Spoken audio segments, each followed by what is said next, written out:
Alright, hey guys, back again with another little video, something I'd like to do. You might be asking yourself, Chance, what the hell am I looking at? This is a fucking mess. Well, I'll get to that in a sec. Before I tell you what all this is for, though, I'll give you a little bit of a little story time, I suppose.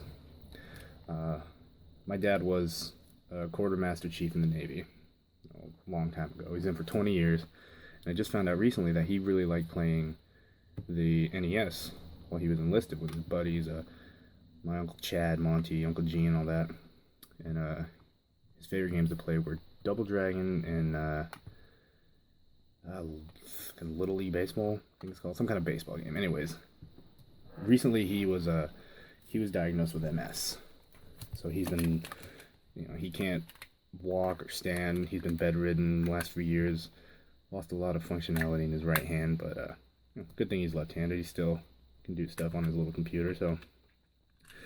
I'd really like to get an NES over to where he is, over the VA, for him to play on. Problem is, you're one-handed. It can't really do anything with one hand with a controller, but for this next project, I want to try to get, I'd like to make a one-handed NES controller for him to, with complete functionality for him to play those old games on. I think he'd really enjoy that. So... this is going to be a little bit all over the place, what I'm planning to do. So I've read online that you can actually convert a Super Nintendo controller to work with NES.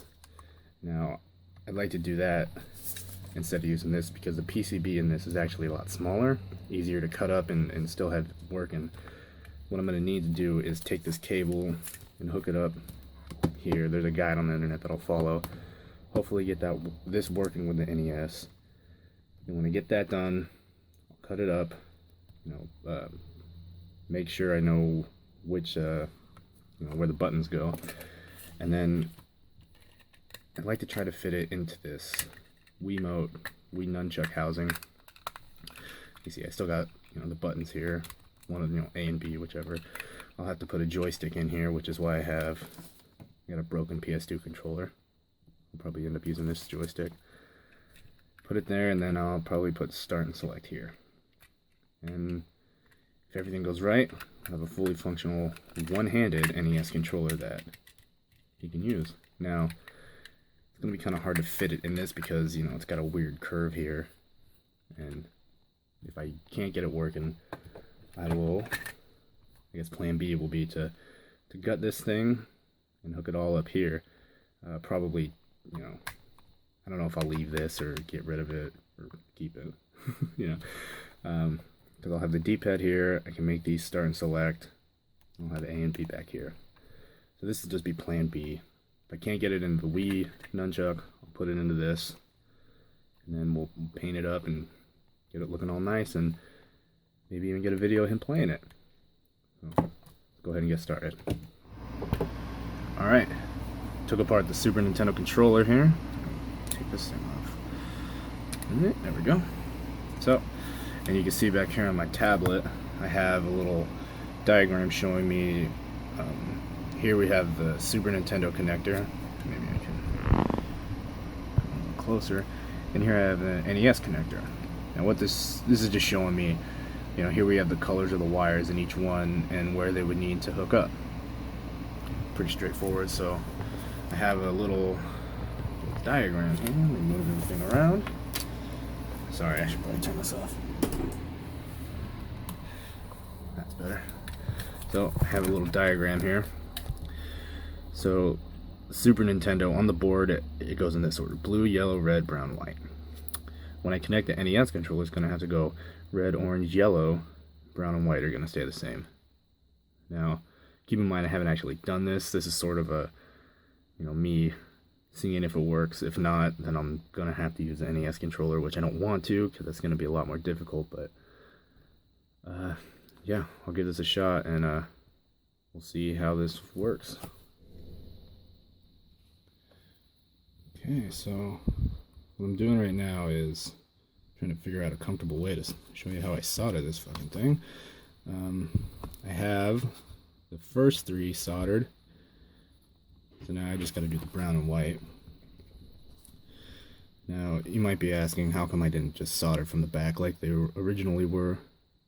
Well, the reason for that is because on the back of this board, going through, there's actually a resistor. See right there, that I didn't really want to mess up. So I just soldered them all to the front here. Kind of not really disturb that resistor on the back. This way the connections will still be on the board, but like that. And the resistor is fine. So what I can do now is close this back up, put the buttons back in, and we will test to see if it works with some NES games. Okay, now for the test. I got my copy of Legend of Zelda.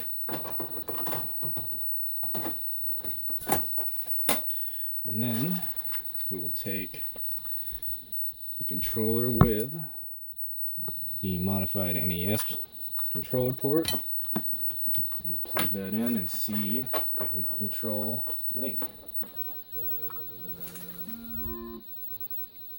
So good so far. Start works. Up, down, left, right. You probably cannot even tell what's going on, but yeah, that's the problem with trying to record a CRT TV. But start brings down the menu. Select actually pauses the game, and so it looks like B is now my A button, and Y would probably be my B button. So yeah, works actually really well. That's good news. So now, step 2, I'm gonna go in, open this thing up again, find out the smallest I can cut this thing so that I can still get it working, and then hopefully that will be small enough to fit inside of the Wii nunchuck, excuse me, and then we'll go from there. So good news, coming along nicely. Alright, so on to the second part of this little controller mod that I'll show you now. So what I've drawn here is just a little, god damn it, I still have the air conditioner on, sorry.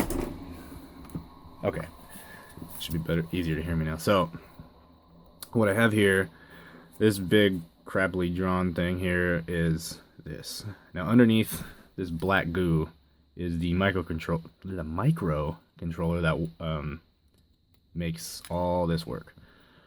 Now what I'm going to do is I'm going to cut around this thing along here. I'm going to have to keep these. My camera will focus. There we go. I'm going to have to keep all these, so I'll I'll cut around this, try to get it as small as I possibly can, but leave it workable. And then what I'm going to do is, if I take my X-Acto knife here and I scrape enough of that off, I'll expose the copper and I can solder directly to that, which if I solder the buttons I need, I only need 8. I only need 8 and a ground. Then I can use this in pretty much any button I want and make this controller work. Hope I explained that well, because thinking about it now, it didn't really make sense to me, but I'll just show you. So now I'm just going to score along here. Again, make it as small as I possibly can, but still workable, and then we will go from there. It's kind of hard to tell here, but come on, focus, buddy. There we go. I've just scored along here on each side, maybe 3 or 4 times, and now what I will do is break that off. We'll do it on both sides. Now I want to stay as close to my score as possible so that it breaks right along. I probably could have done another, but that essentially is what I'm going to do. Now I might have to use my Dremel for this part because I'm going to cut along here, but before I get to the edge I'm going to go up a little bit and then finish. Now I don't really have to. I could just go all the way here and then break that little piece off, but I don't really trust myself, so I'll go out in my garage and then I'll just take my Dremel and cut it all down here. Yeah. Okay, I actually didn't go out and Dremel it. I just snap that like I did before. And this is about as small as I'll be able to get it. And I don't know where I put the nunchuck, but I measured it. I'm not going to have room in the nunchuck, so looks like we're going to be using this thing. Now, I already took this apart. See, I'd like to keep as much of the original PCB as I could. Just be a lot easier to, you know, fit it all in. So now I can start looking at what I don't need in this. So obviously I won't need this battery. Just thinking, I don't know. I'll probably have to work on this some more. I won't need this battery. I'll need these buttons. Looks like they connect through a ribbon cable here. Looks like a... yeah. I'll have to figure out which ones are ground and which would be signal, so I'll have to take these buttons out. And then I'll probably remove this, you know, because I got the D-pad. I really no need to have this. So I'll unscrew that from here, take it all apart, see where a common ground would be, and then wire up all the buttons. Yeah, here we go. Alright, okay, so almost finished soldering all the connections. I got one left here. I thought I'd show you how I do it, so I'll take my solder here. See, it's actually kind of hard to see, but I'm going to be soldering right here. There's some exposed copper, and I already have some on there. You can barely see it, but it's enough. Now I'll tin the wire. Also doesn't look like much on that either, but that's alright. So, get my tweezers here. So now should be enough solder on the wire and the pad itself that I can just put it there and touch it. So that both solder melts, and it's now connected. So I've done that for every little connection here going to the glop top chip, and then these are essentially all my buttons. One of them is ground, and that's coming straight from here, so looks like the brown wire is ground, and they're connected. I tested with my multimeter, so I'll probably seal all these connections because they're on there well enough, but they're still very, very tiny, and they're easy to break off. I mean, this ribbon cable I use too isn't the most flexible. I took it out of an old computer. It's actually this, and I just stripped them off one by one, but find my hot glue gun wherever the hell I put it, and then I'll just you know, what is it, just like glue them to the board, insulate them, you know. Before I do that though, I should probably just get some tape, wrap them around there, just label what each wire is so that I don't forget. Because, you know, better to be safe than sorry. Okay, so I hooked up the controller, and all I got to work was a start button, so kind of back to the drawing board on this. Here I have the D-pad, and I just hot glued some tack switches.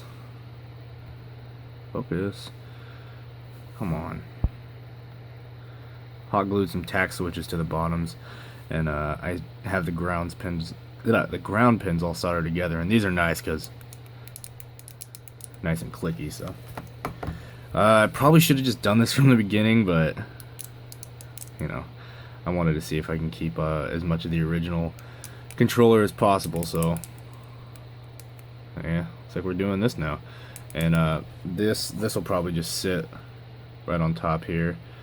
It actually does sit there pretty well. So now I'm just gonna go from here. You know, I'm gonna wire the controller board wherever I have it up to the D-pad and the start and select, and then I'll try to figure out what to do with the A and the B button. Okay, so fast forward like 6 fucking hours. Finally got the tack switches mounted in here the way that you know, to where they'll work, he says as he pops the fucking button out. Hold on. Okay, so we got this. You can barely hear it, but yeah, this one now. Oh, thank God. So, buttons in the D-pad. And then I'll put the start and select buttons in, and I think I'm finally ready to put this thing together and give it a test. Okay, moment of truth. Got Zelda hooked up again. Got this thing all ready to go. Let's see. Alright. Start works. Up, down, left, or right. Huh. Got some problem with the left button. It seems to press start and then it'll work. Oh, I don't have anything for B. A works. Let me test another game real quick, see if B works.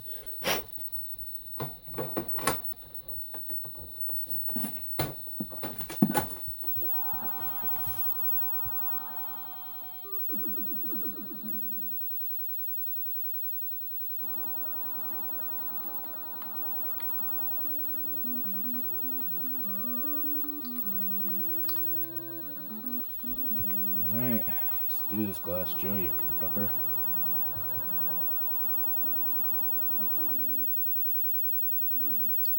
Okay, so A and B do work. It's just the, okay. Good news. Good news all around. So, I'll take a look at the left and the start button. And I'll test it one more time off camera.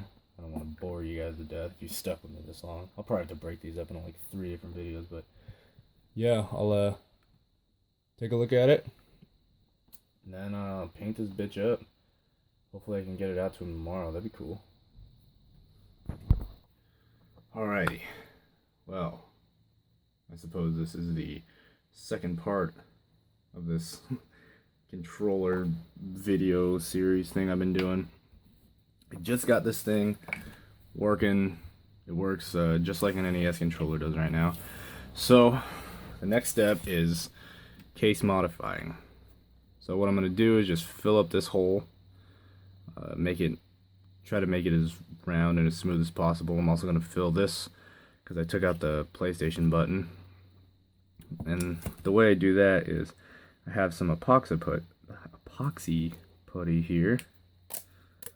And this is used for, I don't know what the fuck this is used for, honestly, but you know, it's you mix these two together till the color is uniform, and then I'll use it to fill the holes, and then when it hardens, I'll sand it down, try to get it as smooth as possible, and then we'll paint it, fit it all back together. And then I will take it to my dad. Hopefully by then I'll be able to go back down to my apartment. I'm back in Myrtle Creek for the summer, so I bought Double Dragon and the baseball game for my dad, but I was an idiot and forgot to send it to Myrtle Creek, so they're going to be going to my apartment in Ashland. So hopefully I can get back down there to get those in time. If not, it won't be the end of the world. I mean, I can still come up and bring them to him, but, you know, we'll see what happens. So, I'll just, this might do right here.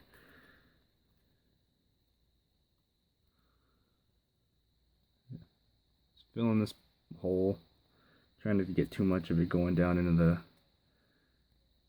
the actual controller shell, but yeah, try to cover up as much as possible, but also still try to make it look pretty good. Sorry if I sound really bored right now. I've been doing this for like fucking 9 hours. It's just that A or B button, I can't even remember what one it was, but one of the buttons was just refusing to cooperate, and how you know, I wanted it to hit the tack switch, because I had to hit it. I had to put tack switches in there. I mean, I screwed up with the buttons that this thing originally came with. Finally got it to work. Took forever. Finally got it to work though. That looks like it might be pretty good. And I'll gonna have a little bit left over, but that's no big deal. Stuff's pretty cheap. And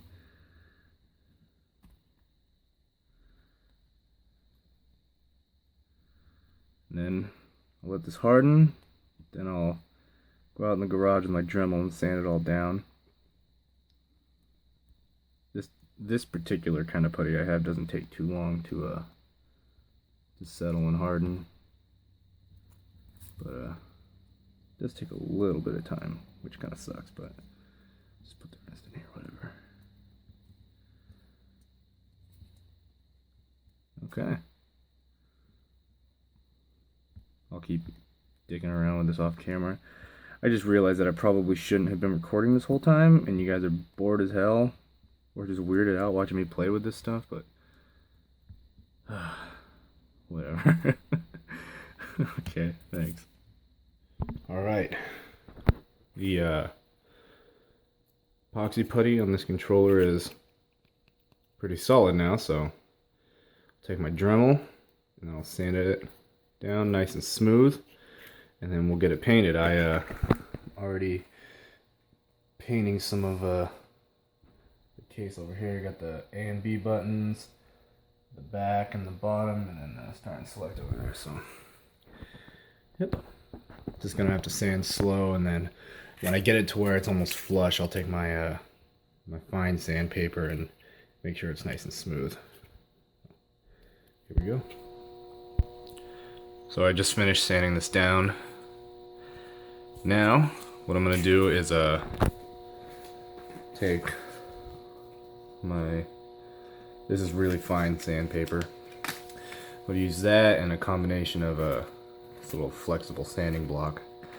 Try to get it all on the same level, nice and flush. Come on, focus. And then get it all smooth. And then I'll paint this guy. I wanted to do I want to do this part white. So what I'll end up doing is do a base coat of black, because if I just put white on this, then you'll be able to see the two different colors under the white. So I'll spray paint the first coat black, get it all the same color, and then I'll do another one white. Got to be very thin layers though, obviously. So yeah, I'll go ahead and do that.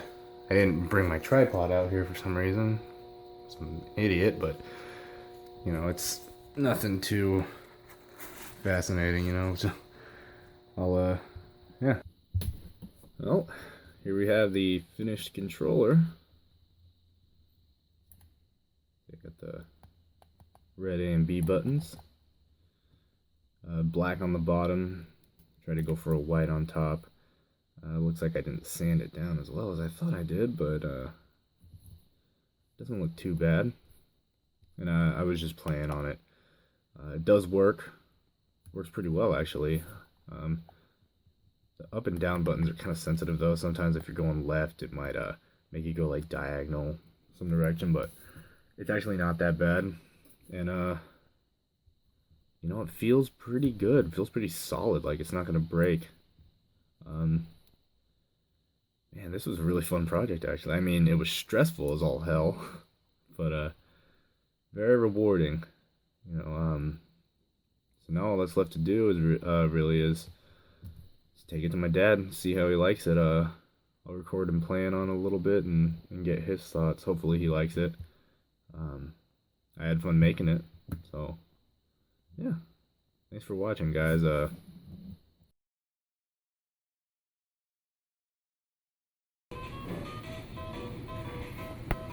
works well. Oh, there she comes. Yeah, I'm gonna kick the shit out of her. I better hit the next one. Ooh.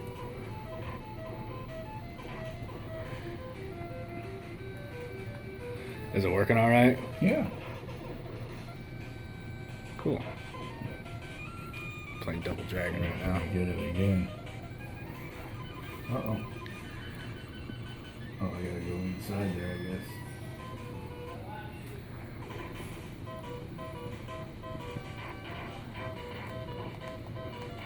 Oh, wrong way.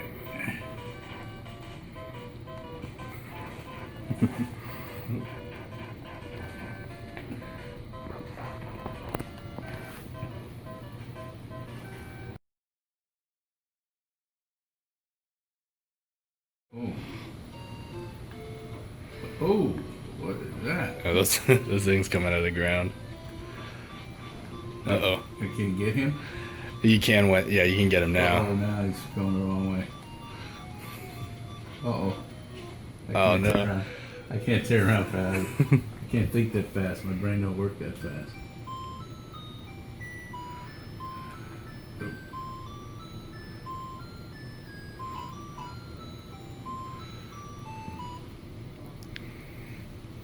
Yeah, that's... And you press, yeah, start right there.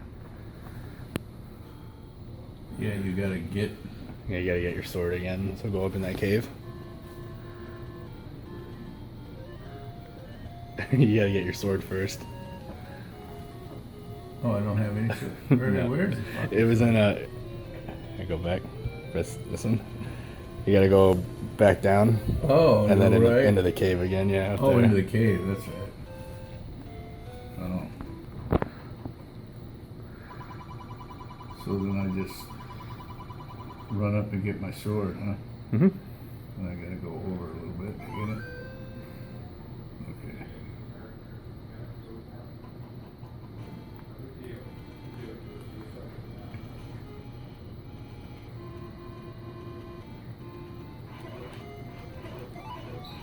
I'll get the ferry. There you go. Now you can shoot it again. No, I can't shoot it. Oh yeah, you gotta hit it. Alright, so then I get back out of there.